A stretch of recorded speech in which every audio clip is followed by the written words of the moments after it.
Bismillahirrahmanirrahim. Innan nasa yahzanuna al-aqwata liwaqti hajatihim ilaiha.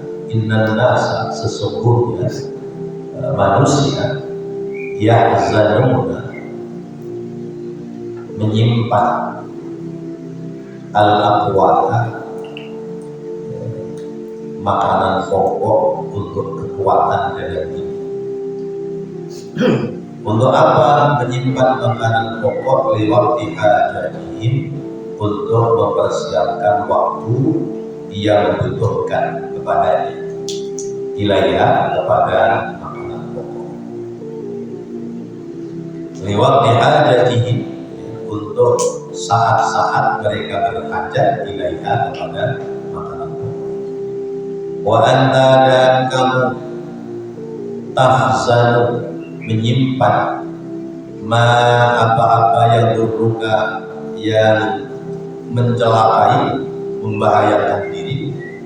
Wahia, dan dia, al-ma'asi, adalah perbuatan maksiat. Hal ra'aita,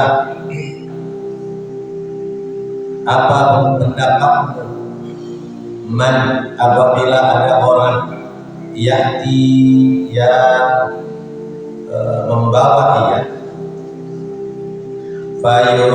fayurabbiyaha, ia datang, fayurabbiyaha, kemudian dia memelihara, bihayyatin, dengan ular-ular yang berbisa. Fayurabbiyaha, kemudian dia memelihara ular-ular yang berbisa itu dari di rumahnya. Fahal anta taf'alu dzalika, fa'al, maka apakah anta, kamu, taf'alu, akan melakukan dzalika, kepada hal yang seperti ini.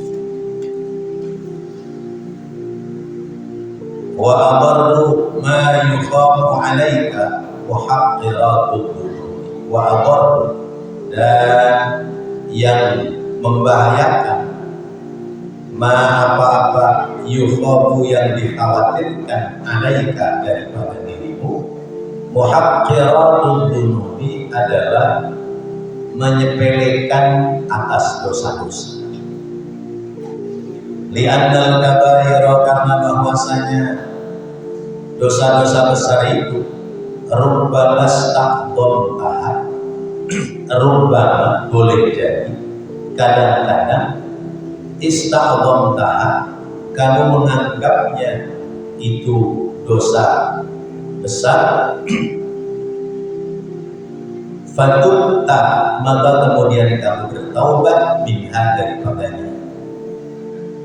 Wastahqarta, dan kamu menganggap enteng, as-saghaira, akan dosa-dosa kecil, falam tatub, kemudian kamu tidak bertaubat, minha, daripadanya. Famisaluka, maka perumpamaan bagimu, kaman, bagikan orang, wajada, yang mendapati asal dan seekor harimau. Fakhallasahullahu, kemudian Allah menyelamatkan dia dari harimau itu, minhu, daripadanya, dari harimau itu. Fawajada, kemudian dia mendapati, ba'dahu, sesudahnya diselamatkan dari harimau itu, khamsina dhibban, khamsina, sebanyak 50 dhibban, serigala. Fadalabuhu, kemudian serigala itu menyerang kepadanya.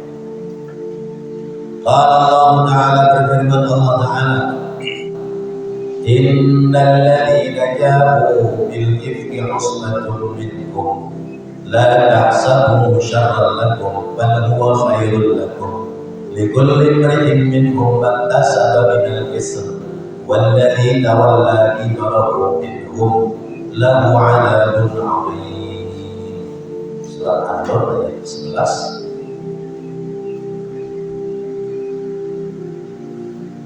Innal ladzina, sesungguhnya orang-orang, ja'u, mereka yang membawa bil ifki, berita-berita bohong, usbatun minkum, yang membawa berita bohong itu minkum di antara kalian. La tahsabuhu, janganlah kamu mengira syarran, berita bohong itu keburukan lakum bagi, bal akan tetapi huwa dia khairun, lebih baik lakum bagi kalian. Likulli mri'in, tiap-tiap seseorang minhum di antara mereka, ma apa-apa iktasaba yang dia perbuat, minal ismi dari dosa. Walladzi tawalla, dan orang tawalla yang dia mengambil bagian, kibrahu akan dosa yang besar baginya, minhum bagi mereka, lahu padanya, pada berita itu adzabun azimun, akan mendapati siksaan yang besar. Wal kabiratu haqiratun fi karamillah, dan dosa besar itu adalah dosa yang meremehkan terhadap kedermawanan Allah, kemuliaan Allah. Fa'idha asrarta, maka apabila kamu meremehkan ala shaghirati, atas dosa-dosa yang kecil, sharat, jadilah dosa kecil itu kabiratan, menjadi besar. Li'anna summa, karena bahwasanya racun itu yang tulu bisa membunuh, ma'asyibarihi, karena dalam keadaan yang sedikit. Wassaghiratu, dan dosa kecil, kasyararati, seperti percikan, minan nari, dari satu api. Wasyararatu, dan percikan api itu, qad tuhriqu baldatan, sungguh kadang bisa membakar satu negeri atau satu kampung. Bapak Ibu hadirin hadirat rahimakumullah, kita diperintahkan untuk mempersiapkan bekal. Manusia bekalnya makanan yang disimpan untuk persiapan makan besok. Malam ini kita menyimpan beras untuk dimasak esok. Malam ini di kulkas masih menyimpan daging untuk dimasak besok. Disimpannya dalam keadaan bersih, ditata, ditempatkan pada tempat yang bersih pula, karena untuk kesehatan dan keselamatan kita punya. Tapi binatang, mereka menyimpan jenis makanan dan bekas-bekas dari tempat makanan yang kotor di tempat yang kotor pula, karena tidak memikirkan persiapan esok hari. Contohnya adalah tikus. Tikus itu misalnya membawa makanan dengan bungkus-bungkusnya, lalu ketika makanannya sudah habis, itu bungkusnya masih tersimpan berserakan di tempat itu. Dia tidur di situ, dia menempati tempat di situ, padahal di situ adalah tempat sampah yang makanannya dia sudah habis. Tinggal kotorannya yang menimbun, menumpuk di situ. Kenapa begitu? Karena dia tikus. Tikus nggak punya akal, tikus nggak punya otak. Mestinya kan yang diambil makanannya, sampahnya tidak diambil, ditinggalkan di tempat sampah. Tapi dasar tikus dibawa sewadah-wadahnya, makanannya sudah dimakan, sampahnya nyumbang di situ. Namanya juga tikus. Maka kita manusia hidup dengan kayak tikus. Kenikmatannya sudah kita ambil, kesenangannya sudah kita ambil, yang tersimpan oleh kita adalah dosa-dosa. dosa-dosa kita berserakan di tempat kita. Ya. Yang bagus-bagusnya habis sudah, nilai-nilai kebaikannya habis, tinggal kejelekan keburukan yang disimpan berserakan di tempat kita. Kalau kita seperti itu dalam hidup, berarti kita hidup seperti tikus. Lihat tikus, nggak ingin membersihkan badannya. Dia ada di gorong-gorong tempat yang kotor berbau. Dia sampai badannya kena percikan kotor, tapi santai aja, slow aja, ya. Tidak pernah berpikir untuk mencuci dirinya supaya kemudian menjadi bersih. Ada orang-orang di sekitar kita yang jalanan hidupnya seperti tikus. Dia tidak pernah membersihkan diri dari kesalahan dan dosa. Dia tidak pernah mandi lewat istighfar. Dia tidak pernah menjaga diri dengan pakaian yang bersih lewat ibadah. Tapi hari-harinya adalah kotoran yang dia perbuat. Maksiat, berbuat dosa, maksiat lagi, berbuat dosa lagi. Kalau diingetin sama orang, peduli amat urusan orang. Kalau dinasehati, ya balik lagi, nasihatin aja diri lu, gak usah nasihatin gua juga tahu kok. Ada orang-orang yang hidupnya seperti ini, berarti orang ini sedang tidak menggunakan akal sehat.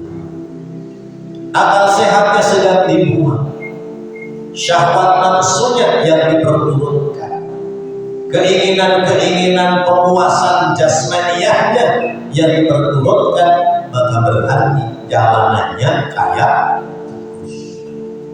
padahal dohir kita, hari-hari kita, baju ingin bersih, pakaian ingin bersih, badan kita ogah kotor, maka kita mandi mungkin sehari sekali minimal, atau 2 kali pagi dan sore, atau bahkan 3 kali pagi, siang dan sore kita mandi. Dohiriyahnya seperti ini. Kemudian untuk bekal besok kita siapkan makanan, ya beras, ya mie rebus, mie goreng, telur, terus kemudian persiapan makanan buat besok, sampai tempe ya, jadi masukin ke kulkas buat digoreng besok. Ini namanya persediaan dohir. Persediaan batin kita bukan kita siapin bekal makan besok hari, tapi persiapin bekal buat hidup besok kalau kita sudah kembali kepada Allah. Apa yang kita sudah persiapkan? Mana beras yang kita siapkan buat nanti kalau kita pulang kepada Allah bawa bekal?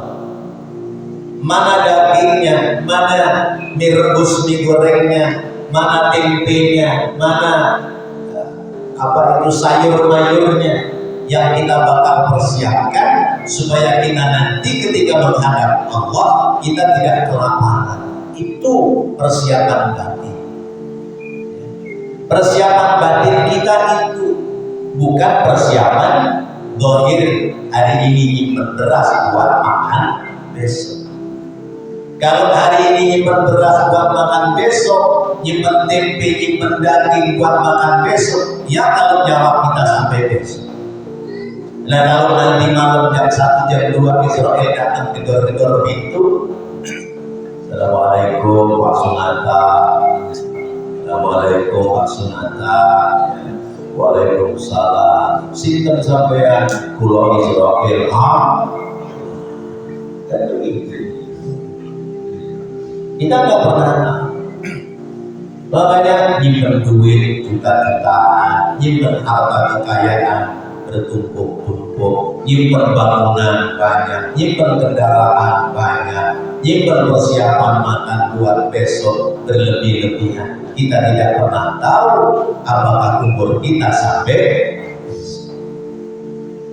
Kalau harta kita simpen, kita timbun, kekayaan kita simpen, kita timbun, lalu kemudian kita mati sebelum kita manfaatkan, maka pasti kita bakal menyesal. Penyesalannya digambarkan dalam Al-Quran. Fayaqula rabbi laula akhartani ila ajalin qarib fa asaddaqa wa akun minas salihin. Ya Allah, balikin aku ke dunia barang sebentar saja. Duitku banyak, aku belum pernah sedekah. Duitku banyak, aku belum pernah ibadah kurban. Duitku banyak, aku tidak bantu pembangunan masjid, mushola, majelis taklim. Ya Allah, hidupkan kembali aku barang sebentar. Aku ingin sedekahin hartaku, lalu aku ingin kumpul sama orang-orang. Itu penyesalan orang yang menyimpan harta kekayaan buat bekal besok, hidup besok hari, tapi nyatanya umurnya tidak sampai besok.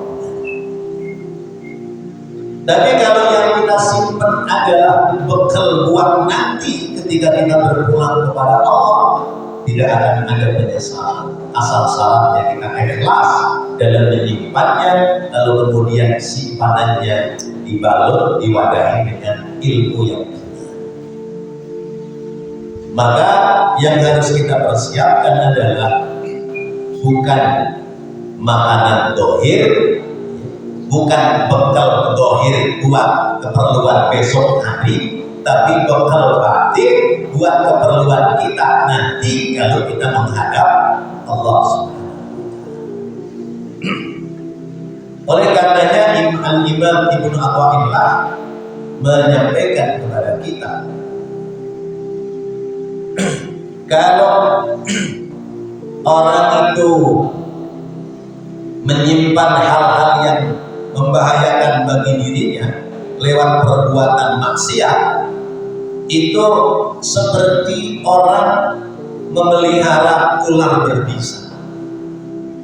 Zaman sekarang ya model-model orang kesenangan dalam hidup yang dipelihara, yang diternakin ular berbisa, ya, ular yang ular kobra yang orang kampung kita sebutnya ular sendok karena lehernya kayak sendok terpakai. Ada nggak yang pelihara begitu? Ada, yang namanya siapa yang suka keluar di TV diternakin, dipelihara, padahal dia adalah ular berbisa. Nah ini di kitab ini kita disuruh berpendapat, bagaimana pendapatmu kalau orang itu pelihara ular berbisa? Kalau dia itu hati-hati dan waspada, maka dia akan selamat dari pakokan ular berbisa. Tapi kalau dia itu tidak hati-hati, dia tidak waspada, maka sekali waktu dia bakal mati kepatok ular yang dia pelihara. Sejinak apapun, ya, kalau suatu saat dia lapar, ya tiba-tiba patok nama kita, bisanya nempel di kita, nggak nunggu waktu lama. Ya, dalam waktu 5 menit, 10 menit bisa menjalar ke seluruh tubuh lewat peredaran darah, kita mati saja. Racunnya itu mematikan kita. Nah itulah kalau orang dalam hidup bermain-main dengan perbuatan maksiat dan dosa. Orang dalam hidup bermain-main dengan maksiat dan dosa digambarkan seperti pelihara ular berbisa. Kalau dia main-main dengan perbuatan dosa, maksiat dan dosa, tapi dia bisa menjaga diri dengan apa? Banyak-banyak bertaubat kepada Allah, maka dia tidak akan dipatok oleh dosanya. Dia tidak akan digigit, dia tidak akan terkena bisa dari perbuatan dosa. Tapi kalau kita bermain-main dengan maksiat dan dosa, lalu kita lupa kepada Allah, tidak sadar diri, kemudian kita terjerumus, sudah berarti mati kita dipatok oleh dosa-dosa kita. Masya Allah, gambarannya sungguh luar biasa. Karena itu annal kabair rubbama sta'dhamtaha fajub minha. Karena itu dosa-dosa besar apabila kamu menganggapnya besar lalu kemudian kamu bertobat, maka bebas kamu dari dosa. Sebab kata Rasulullah, at-taibu minadz dzambi kaman la dzamba. Orang yang bertobat dari dosa seperti orang yang tidak punya dosa. Berarti ibarat dia pelihara ular berbisa, dia bisa jaga diri, bisa rawat diri, tidak digigit oleh ular. Bisanya tidak mengenai kepadanya. Tapi kalau orang itu menganggap ya, dosa-dosa kecil itu digampangkan, lalu kemudian dia tidak bertaubat, jangan kira itu ular kobra yang baru netes, yang warnanya masih merah jambu, kemerah-merahan itu, dia tidak punya bisa.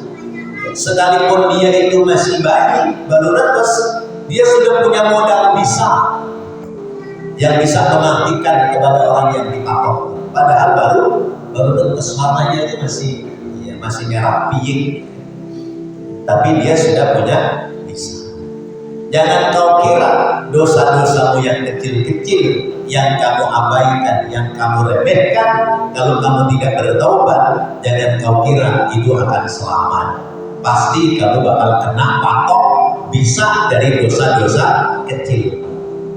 Kenapa? Karena yang kecil itu kalau terus-menerus menjadi besar, ya, sedikit demi sedikit, lama-lama jadi. Disabdakan oleh Rasulullah SAW, la saghirata ma'al israr wa la kabirata ma'al istighfar. Tidak ada dosa kecil kalau dilakukan terus-menerus. Nggak ada itu dosa kecil kalau dilakukannya berulang-ulang. Ya, berbuat dosa lagi, berbuat dosa lagi, berbuat dosa lagi, berbuat dosa lagi. Maka yang kecil itu lama-lama jadi besar. Wala kabirata ma'al istighfar, dan tidak ada dosa besar ya, apabila orang itu mau beristighfar, mohon ampun kepada Allah Subhanahu wa Ta'ala. Subhanallah, ini pelajaran sungguh luar biasa. Orang yang berbuat dosa besar lalu dia bertaubat kepada Allah, seperti orang ya, dikejar oleh harimau. Kemudian harimau itu mau menerkam, lalu harimau itu dibunuh oleh seseorang, ya, mungkin ditembak ya, atau dipanah sehingga tidak jadi menerkam kita. Di sini digambarkannya malah kalau kamu itu sedang jalan lalu dikejar oleh harimau, mestinya kamu mati termakan oleh harimau, tapi kemudian harimau itu ditahan oleh Allah sehingga kamu selamat dari terkaman harimau. Tetapi sayang, sungguh sayang, ya, lepas dari terkaman harimau, dia dikejar oleh 50 serigala. Dia dikejar oleh 50 serigala, maka ujung-ujungnya dia mati oleh sobek-sobeknya gigitan dari serigala. Dosa besar digambarkan seperti harimau, sebab harimau itu kalau mengejar mangsanya, yang diterkam mula-mula adalah lehernya, cekik, digigit terus ya, sebesar apapun itu binatangnya, mangsanya, kalau sudah dicekik lehernya, kebo yang besar misalnya, cekik lehernya, tidak bisa napas, lemes, jatuh, mati. Itu dosa besar. Digambarkan seperti itu. Dosa besar yang kita perbuat itu seperti harimau yang merekam. Yang banyak tuh di film-film binatang gitu. Harimau satu mengejar kerbau hutan yang besar, ya. Begitu tangkap, digigit lehernya, ya. Terus sampai kemudian kehabisan napas, mati. Itu ibarat dosa besar. Lain halnya serigala. Serigala kalau dia mengejar mangsanya, kalau sendirian nggak berani dia. Iya, serigala itu pasti membuat kolonial, ya, kelompok, berkelompok, 5 ekor, 10 ekor, 12 ekor. Ada kijang jalan, ya. Dia tidak mengejar menangkap lehernya, sekenanya aja. Kena kakinya, kena ekornya, ya. Kena perutnya, ya. Disobek dan saling tarik-tarik satu dengan yang lain. Sehingga binatangnya masih hidup, masih bunyi ngeok, tapi badannya udah habis. Terus dikatakan dosa-dosa kecil yang kita perbuat seperti serigala. Sekalipun badan kita masih bisa bergerak, ya, kalimat-kalimat kita masih terucap, tapi sesungguhnya badan kita dibunuh pelan-pelan oleh serigala, oleh dosa-dosa kecil. Masya Allah. Karena itu Allah berfirman dalam surat An-Nur, ya, sesungguhnya orang-orang yang membawa berita bohong dari golongan kamu juga. Janganlah kamu kira, ya, bahwa berita bohong itu buruk bagimu, bahkan itu adalah baik bagimu. Innal ladzina ja'u bil ifki usbatun minkum. Ya.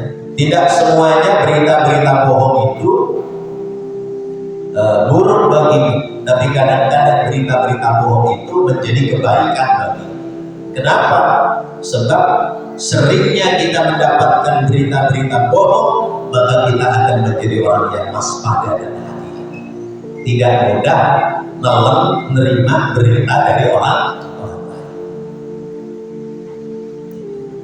Seringnya kita terus-menerus bertemu dengan dosa-dosa kecil, menjadikan sebab kita waspada, hati-hati, ya, tidak mudah kena hasutan lewat dosa-dosa kecil. Kadang-kadang begitu, ya. Tanpa terasa kita ketemu dengan teman, ya, ngobrol, tahu-tahu nanyain kabar teman kita yang lain, teman kita yang konon, gimana ya sekarang? Hari ini nanyain dia, paling lagi anu. Itu tanpa sengaja keluar seperti itu. Nah, karenanya kita harus berhati-hati. Kalau ada berita-berita yang bohong, jangan kita telan mentah-mentah, tapi kita harus hati-hati dan waspada. Kata Allah di ayat yang lain, in ja'akum fasiqun binaba'in fatabayyanu. Kalau ada orang fasik, orang-orang yang kapasitas hari-harinya tidak bisa dipercaya dalam memberikan informasi, lalu kemudian menyampaikan berita-berita yang bohong, fatabayyanu.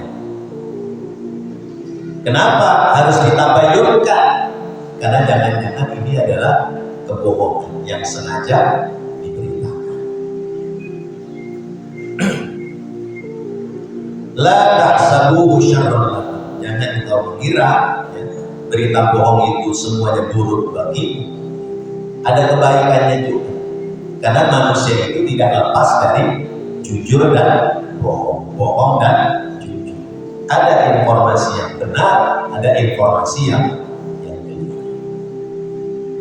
Rasulullah itu punya sifat siddiq. Siddiq itu di dalam kitab Nurul Qalb, Syekh Nawawi Al-Baghdadi memaknai siddiq itu ada dua makna. Siddiq yang kedua maknanya benar. Kalau siddiq itu maknanya benar, maka lawannya adalah zalim, keburukan, kesalahan.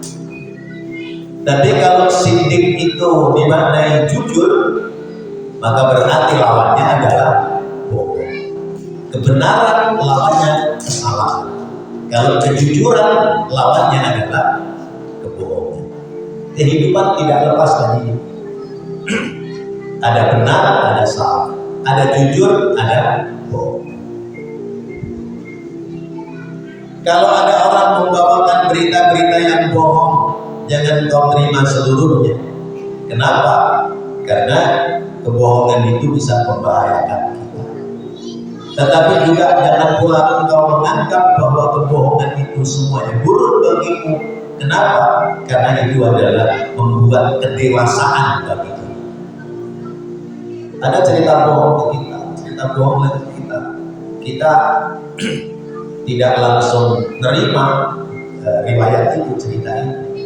Kita pertimbangkan dulu, kita perhatikan dulu. Oh, benar, ya sudah biarin aja. Hitung-hitung ngurangin dosa kita. Kebohongan ini disampaikan, ternyata berita itu tidak benar dari orang pertamanya. Ternyata apa? Orang kedua ini memang tidak suka dengan kita, maka memberikan berita bohong dari orang pertama. Jadi berita putih ditukar dengan berita hitam. Kalau ada orang seperti itu, kata Allah, likulli imri'in minhum maktasaba minal ism. Tiap-tiap orang itu ya nanti dosanya sesuai dengan apa yang dikerjakan. Dosanya sesuai dengan orang yang mengambil bagian dari kebohongan itu, lalu kemudian kebohongan itu disampaikan lagi dalam bentuk kebohongan berikutnya, namanya tawalla kibrahu minhum lahu adzabun. Kebohongan yang bersambung kepada kebohongan, bersambung lagi kepada kebohongan, di sana mereka mendapati siksaan Allah yang sangat besar, sangat berbahaya. Nah, Bapak dan Ibu yang dirahmati Allah, maka kita jangan menebarkan berita kebohongan dan jangan mudah menerima berita kebohongan.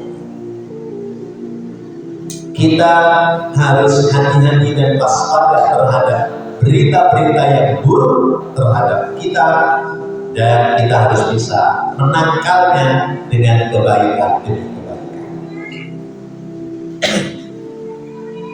Lalu terhadap dosa-dosa besar kita mampu bertaubat, maka terhadap dosa-dosa kecil kita juga harus selalu bertaubat.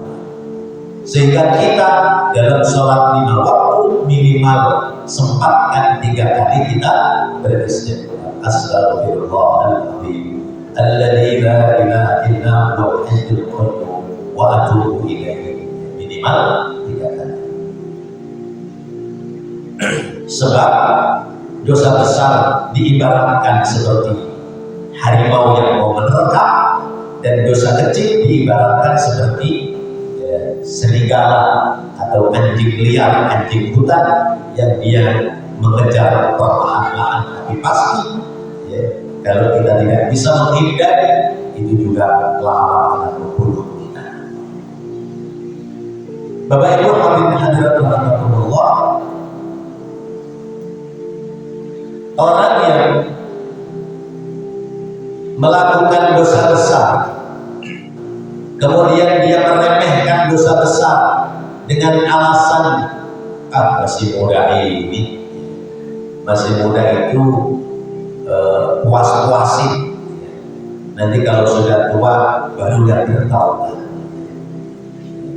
Apa bahasa anak muda? Kelapa muda kupas-kupasin, kelapa tua tinggal katoknya.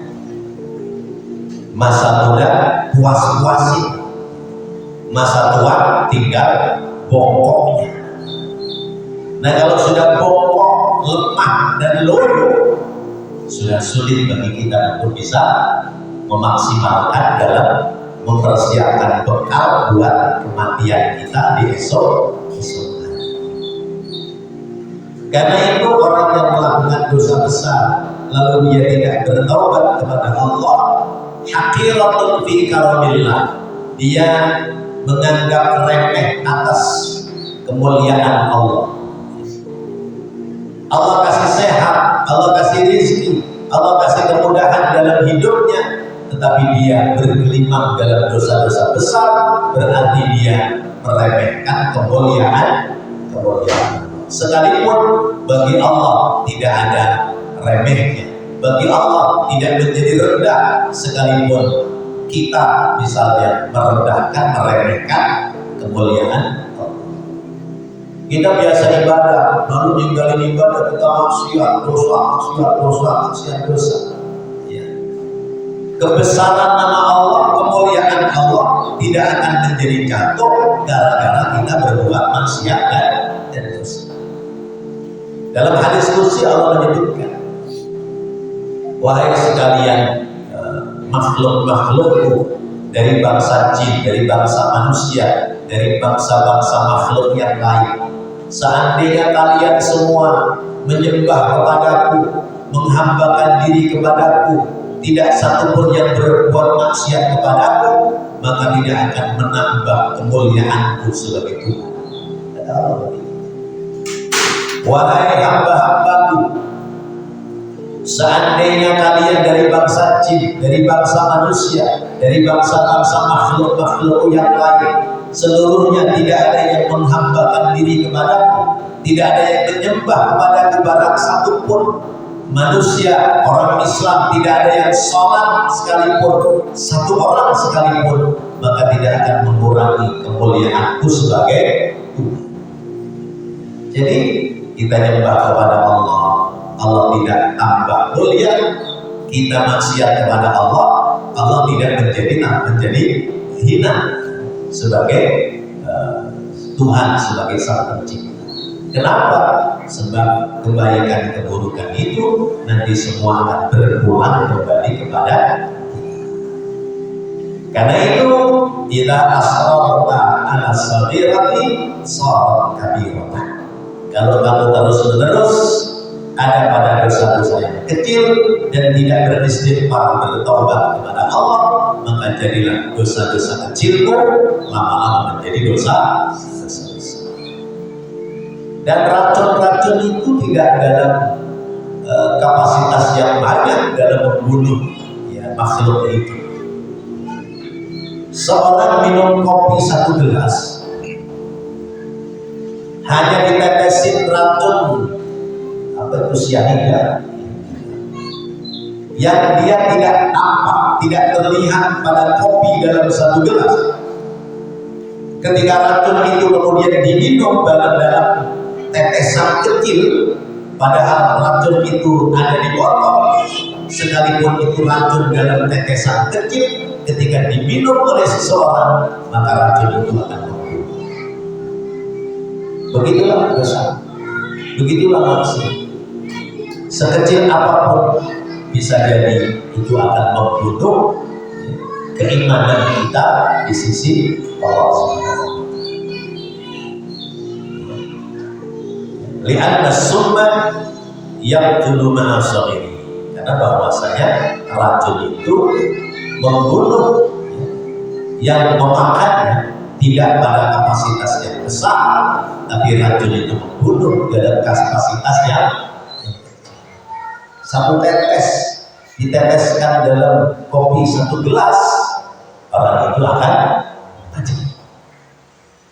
Sementara kopi yang pahit ditambahkan 1 sendok gula, belum manis, tambah lagi 1 sendok lagi sampai 3 sendok sampai 5 sendok, itu tidak akan merubah sifat kopi. Tetap aja kopi itu pahit.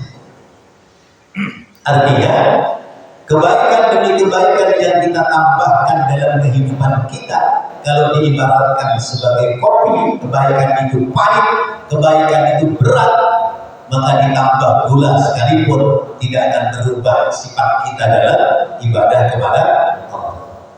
Orang ibadah kepada Allah, sholat berjamaah, thalabul ilmi, menambah wawasan pengetahuan, itu ibarat kopi. Jangan ramai datang ke masjid musola gara-gara potong hewan kurban. Rame-rame pada datang ke masjid dan musola. Tempat lain, kalau sini mas saya nggak tahu. Saya nggak tahu. Nah, itu berarti bukan pada titik kebaikan yang pahit yang dia perbuat, tapi adalah nilai gula yang dia pertimbangkan. Kenapa kemudian dia datang? Orang datang pada kebaikan-kebaikan, tapi hanya untuk mendapatkan manisnya keuntungan dunia, berarti yang dikejar gulanya, bukan istiqomah pahitnya kopi. Tapi kalau ada sesuatu atau tidak ada sesuatu, ada nilai positif atau tidak ada nilai positif, sudah istiqomah dalam kebaikan, berarti sudah merasakan nikmat pahitnya. Gambarannya begitu. Karena itu kita mudah menilai orang lain, sekalipun itu adalah untuk introspeksi diri kita, bukan untuk menyalahkan orang lain. Kita bisa menilai orang lain dalam berbuat baik ketika mengejar kebaikan karena ada gula-gula manis di sekitarnya. Oh, berarti dia kebaikannya karena ingin mendapati keuntungan dunia. Tetapi jangan kemudian, kalau begitu yang benar saya ini berbuat baik untuk akhirat. Jangan pula. Kenapa? Karena kita juga boleh jadi terkontaminasi dengan manis-manisnya gula yang ada di kopi istiqomah kita dalam kebaikan. Wallahu a'lam bishawab. Pelajaran yang sungguh mulia dan luar biasa. Semoga kita bisa mengambil manfaatnya untuk hari-hari kita. Amin ya rabbal alamin. Rabbana taqabbal minna innaka antas samiul alim wa tub 'alaina innaka antat tawwabur rahim. Rabbana ighfir lana wa anta khairur rahimin. Wa sallallahu ala sayyidina Muhammadin wa ala alihi wa sahbihi wasallam. Walhamdulillahi rabbil alamin. Wassalamualaikum warahmatullahi wabarakatuh.